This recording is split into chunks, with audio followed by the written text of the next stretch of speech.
Switch gears, and I want to talk a ton of college hoops, okay? So Friday night, so first of all, season starts last week, right? And we talked about it last Wednesday, Aaron Torres pod. Season has absolutely no juice on opening night.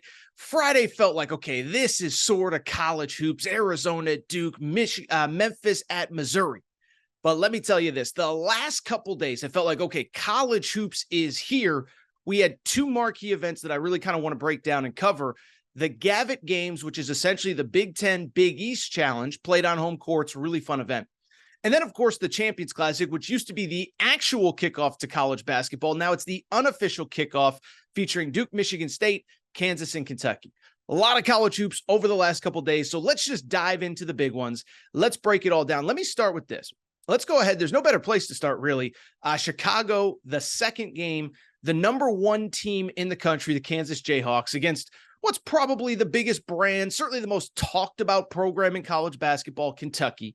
You don't need me to tell you all the narratives around Kentucky. It's been a few years since they've really looked like Kentucky, haven't won a tournament game since 2019, they haven't made the second weekend of the tournament since 2019, haven't made a Final Four since 2015. You know the noise around this program.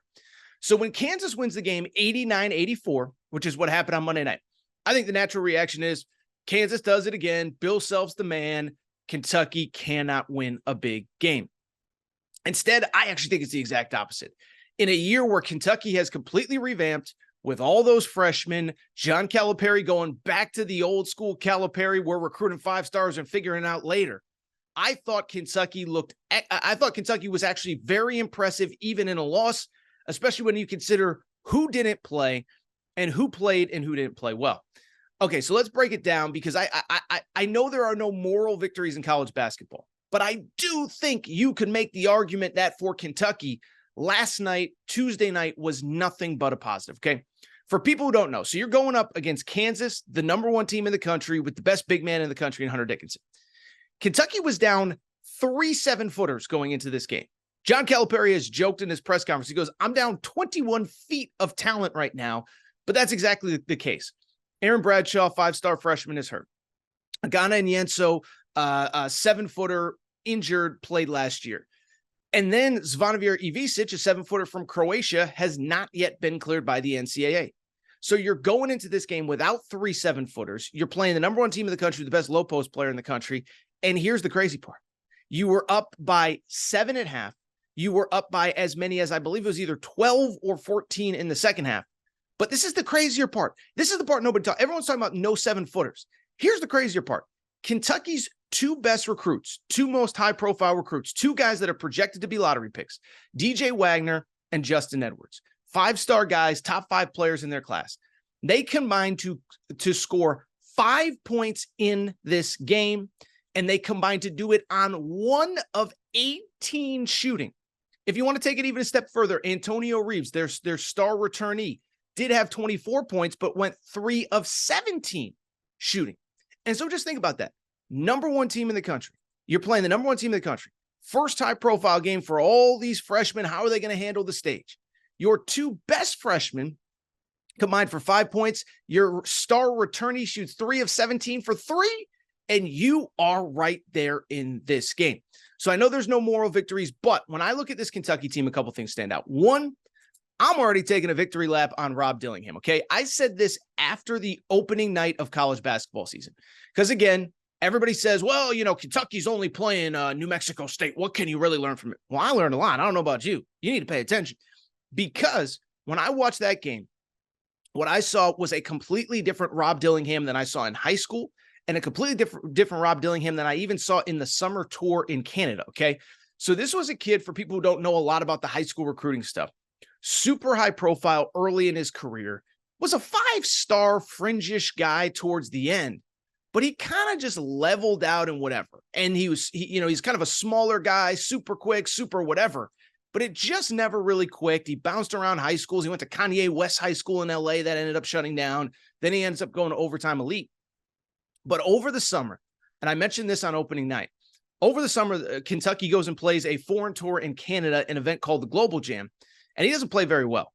And instead of sulking, instead of looking at the portal, he just came back and just started going to work. He added 20 pounds of muscle from July to now I should mention, I said this after opening night. I've been told that he didn't like to eat at Overtime Elite. Like, he just want to eat. So he's in a nutrition program. He's in a strength program. He was the best guard on the floor. And you're talking about DeJuan Harris, a guy who, of course, won a national championship 2 years ago. You're talking about Kevin McCullough.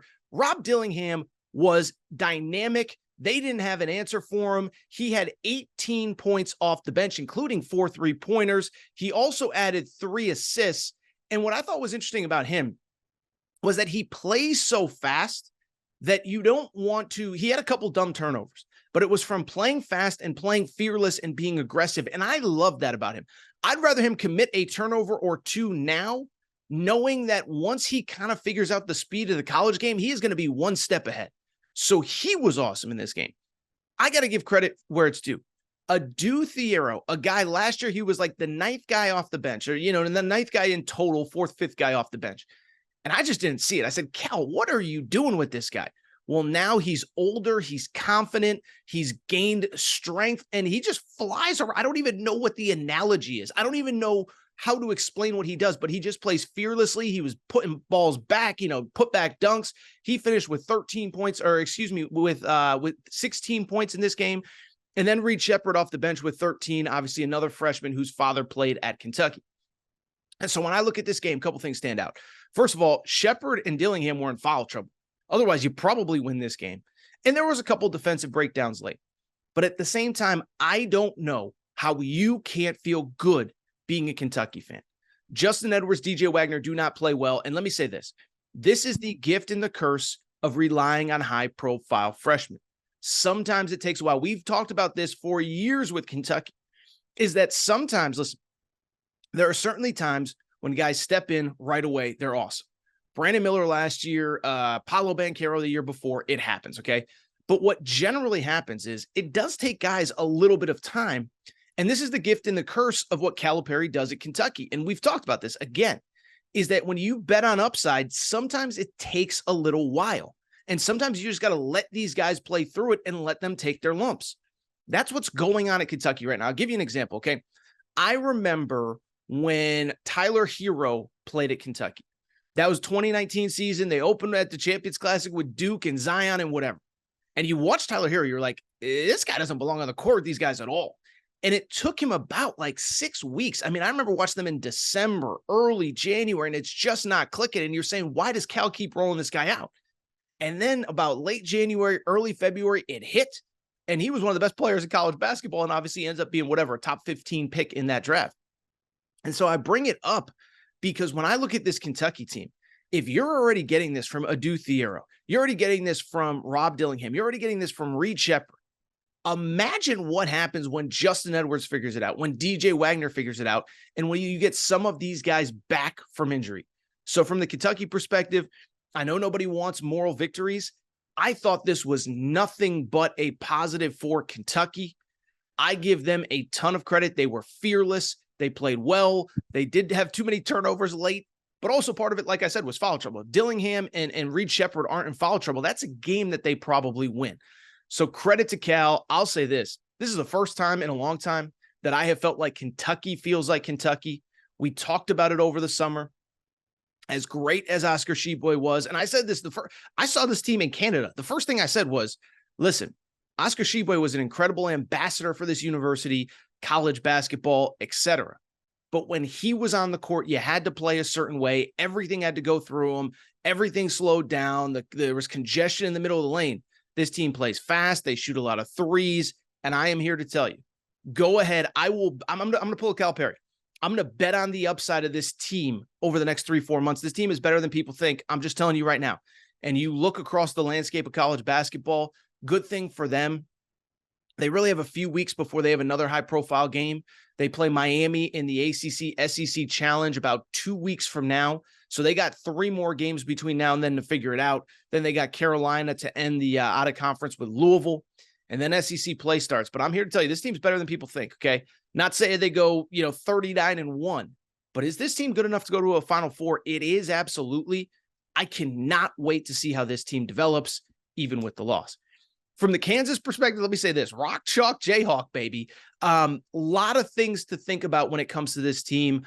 mostly positives, a little bit of negatives. And then I actually think like Kentucky, even for a veteran team, there's going to be a lot of growth with this group. Okay.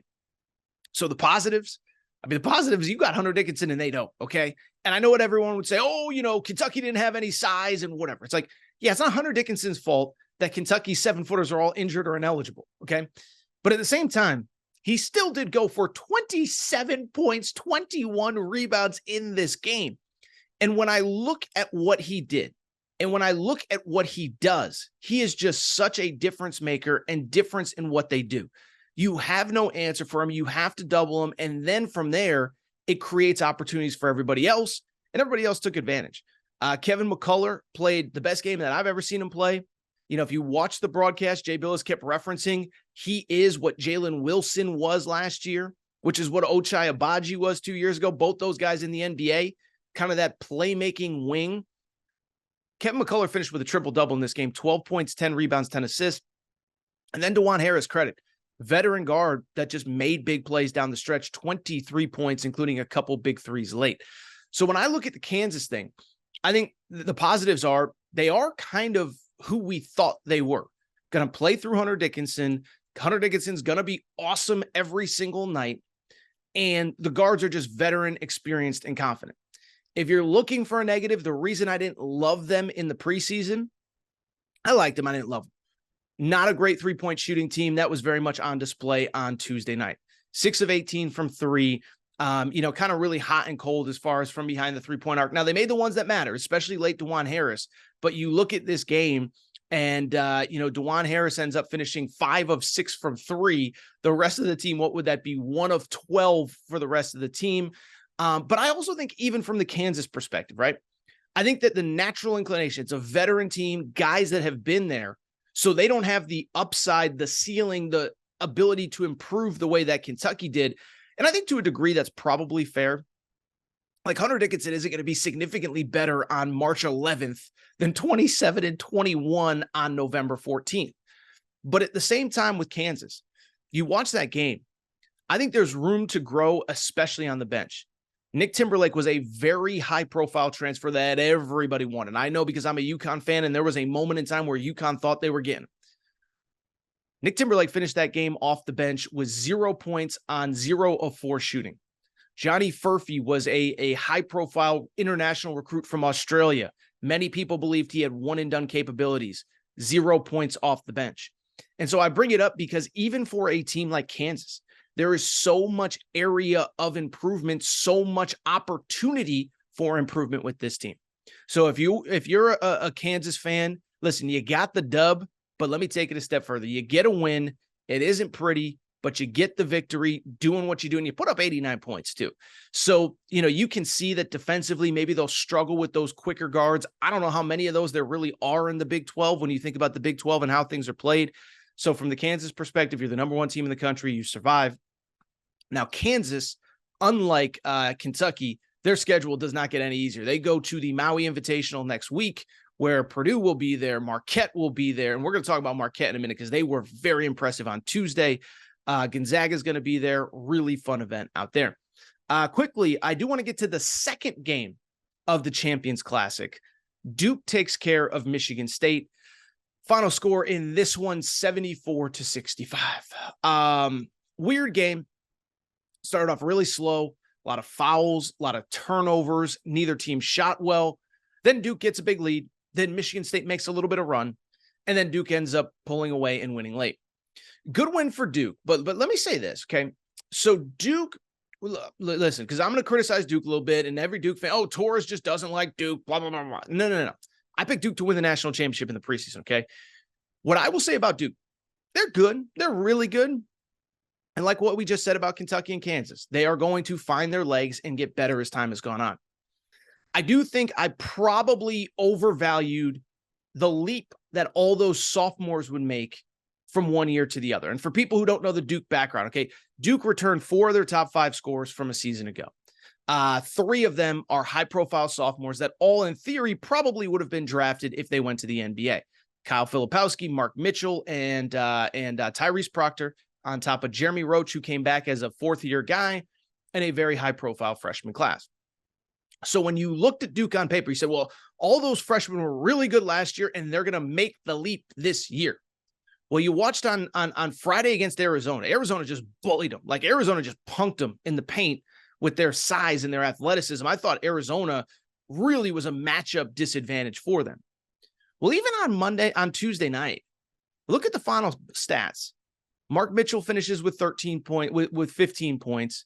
Kyle Filipowski finishes with 15 points. Mark Mitchell finishes with 13 points. And Tyrese Proctor finishes with 13 points. And so when I look at this team, like those three have to be better. Now, Kyle Filipowski statistically is playing well. 21 points per game is what he's averaging. But you watch him, and it's not that he was dominant at times last year. And so he, I think, has another level to go. Now, he had major surgery over the offseason, major hip surgery. And I do wonder if it's just taking him a minute to kind of get back and get comfortable playing. Tyrese Proctor, though, he needs to step up his game to another level. Averaged 9.5 points per game last year. He's averaging about 9.5 per game this year. And the same with Mark Mitchell. Because when I look at this team, like I just don't see the pop. Like you watch the Kansas-Kentucky game after, there was a different speed. There was a different intensity to that game. Illinois was playing Marquette at the exact same time. There was a different speed, a different intensity in that game. Arizona brought a different intensity to Duke when they played on Friday night. So I'm not ready to say that they're a bust or they're overrated or they're whatever. But I will say, I think I sort of overvalued where I thought they would be at this point in the season. I've watched all these good teams. I don't think Duke's one of the top 10 teams in the country. You can't tell me they're better than Marquette right now. You can't tell me they're better than Kansas right now. You can't tell me they're better than Arizona, certainly, who just beat them right now. UConn hasn't played anybody, but I like what I've seen from UConn, like what I've seen from Arkansas, like what I've seen from a lot of different schools. So I think they need some work. It'll be interesting, too. The other thing I was thinking very quickly with Duke, because this segment is the typical Torres going long segment.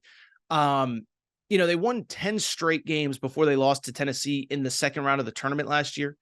Obviously, that'd be 6 regular season games, 3 ACC tournament games, and an NCAA tournament game. Do wonder if maybe we just overvalued the ACC a little bit last year. Outside of Miami, who obviously made the Final Four, there weren't a lot of really good teams in that league. Something to think about with Duke. Duke's next high-profile game at Arkansas in the ACC SEC Challenge a couple weeks from now. Wink, wink. Somebody special might be in attendance that night. I won't tell you who, but I'm excited for that one. From the Michigan State perspective, again, I'll try to be quick. We're going long as we always do. I think we might be kind of done talking Michigan State on this show. Okay. So Michigan State made the Sweet 16 last year, returned basically everybody. And I think when you return everybody, there's this natural assumption, kind of what we just said about Duke. Everybody's going to make a leap. Everybody's going to be better. And you're going to go from really good to awesome. Here's the thing, though, in college basketball. When everybody returns, sometimes it's because they're not that good and they really don't have anywhere else to go. And so when I watch Michigan State, this is what stands out. They have a star guard named Tyson Walker. He had 22 last night, 22 against Duke, and he's averaging 21 on the season. Nobody else is averaging more than 11, okay? And when I look at Michigan State, I just don't see a lot of special there outside of Tyson Walker. I don't see the dude that, if Tyson Walker's in foul trouble or he's having a bad night, that's going to step up and get 18, 20, 24, 26 points that you need to win. To me, I hate to use the term, Michigan State's just got a bunch of jags, a bunch of guys, a bunch of dudes. Nobody's special. There is no special outside of Tyson Walker. So we'll see what ends up happening with Michigan State. I don't have much else to share. I've watched them twice. They lost to James Madison early in the year, and I just don't see a team that I think is a threat at the absolute top of the sport the way that some others are. I mean, even you look at some of these other teams that played in the Gavitt Games, Michigan, Illinois, I thought looked pretty good. I'm not very impressed. Michigan State, they play Butler on Friday. Also, by the way, Thanksgiving Day, they play the Arizona Wildcats in Palm Springs, California. That one, I will not be there for, unfortunately. Really quickly, let's rip through the rest of the week that was in college hoops. First off, I just mentioned it. Marquette played at Illinois at the same time as Duke, Michigan State. I was more impressed with both Marquette and Illinois than I was with Duke or Michigan State, even though Duke beat Michigan State. This was a true road game. Marquette goes to Illinois. Let me give credit where it's due. Marquette is awesome again, okay? I just talked about what happens when sometimes you return everybody, but not everybody makes a leap. That ain't Marquette, because Marquette brought back 4 starters off the team that won the Big East regular season and the Big East tournament. They look better. First of all, Big East Player of the Year Tyler Kolek is back. This was a guy, by the way, playing on a bad ankle on Monday night. He was amazing in this game. He finished in this game with 24 points, 10 of 16. He was getting to his spots on the floor. If you just look at this Marquette team, man, they are so veteran, so fearless, on the road, tough environment. Jason Benetti and Jim Jackson were talking about it during the game. It's like, it's hard to quiet the Orange Crush at Illinois. That's the student section, the fan base. They did it time and time and time again. This was maybe the most impressive. Like, Arizona going to win at Duke was certainly probably the most impressive win. This is right behind it. Because remember, by the way, Illinois played a charity exhibition at home against Kansas and beat Kansas at home. So this is a team that beat Kansas. Now Marquette walks in and gets the victory. Let me also say this. I was actually impressed by Illinois as well. Illinois has 2 marquee returnees, Coleman Hawkins and Terrence Shannon Jr. I think Terrence Shannon Jr. might be like a first-team All-American type player. They also have a transfer from Southern Illinois, Marcus Damashek. I don't know how to say the last name. All I know is I watched him last year at Southern Illinois. He was awesome. And he was really good in this game. Finished the game with 18 points. And you look at that top 3. I think that top 3 is as good as anybody in the Big Ten. I will make a prediction right now. I don't know if Illinois is going to win the Big Ten because Purdue is there. But I think Illinois is better suited to win in March than Purdue is. Credit to Illinois. He's got Brad Underwood's got a very good team on his hands. Really quickly, let's rip through everything else. First of all, let's go back to Monday night. Couple results of note. Michigan goes to Madison Square Garden. It was the Madison Square Garden debut of my guy, Rick Pitino. I spent months speaking it into existence on this show. And unfortunately, St. John's wasn't ready for the show as St. John's loses to Michigan. And boy, oh boy, was this one ugly. Final score, 89-73. First of all, give credit to Michigan. Michigan, a couple high-profile players. So Namari Burnett, transfer from Alabama, was kind of a role player there. He was incredible in this game. 21 points. He had like 16 points in the first 8 minutes of the game. Doug McDaniel, 26 points. And Olivier Kongwa, who is a very good player from Tennessee, transferred from Tennessee, was pretty quiet with 9 overall, although he has been playing well very early, averaging 17 a game. Credit Michigan. I'm just going to say Michigan's better than I thought they were. Remember, this was a program that lost Hunter Dickinson to the portal, multiple first-round picks, Kobe Buffkin, as well as Jet Howard, Juwan Howard's son. They might be better this year even without them. Now, Juwan Howard's not coaching right now. Phil Martelli was coaching as Juwan Howard recovers from heart surgery. But Michigan looks really good. Still, the story is Pitino. The story is St. John's. Listen, we've all done the hype. Torres led the charge, and it was a little disappointing. I think the thing that stood out to me from the St. John's perspective, they allowed Michigan to shoot 51% for the field, 42% from 3.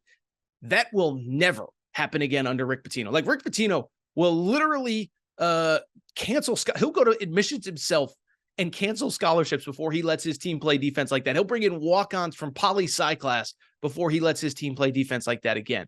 Don't think it's a huge deal. This team's going to get better. Pitino even said before the game, after the game, this group is not where they need to be. They don't know the level of expectation I have. Well, one thing we know about Pitino, he's not letting his foot off the gas. He's not coming down to your level. He's going to make you come up to his. St. John's will be fine, even though Michigan gets the victory. Credit to Michigan. No, who might not be fine. Villanova lost at home to Penn. And I've said all offseason about Villanova.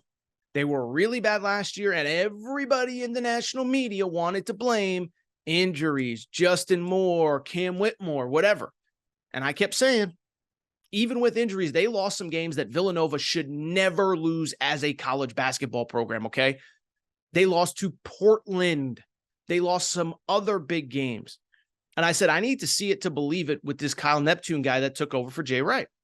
Well, 3 games into this year, they lose to Penn on the road, and I just don't see it. What I see, you know what I honestly see? I see a program pretty much like everybody else. Everything that made Villanova special the last couple of years. The continuity, the development, the players getting better year over year after year, the ball movement, the spacing, the three-point shooting, the pump fakes, everything.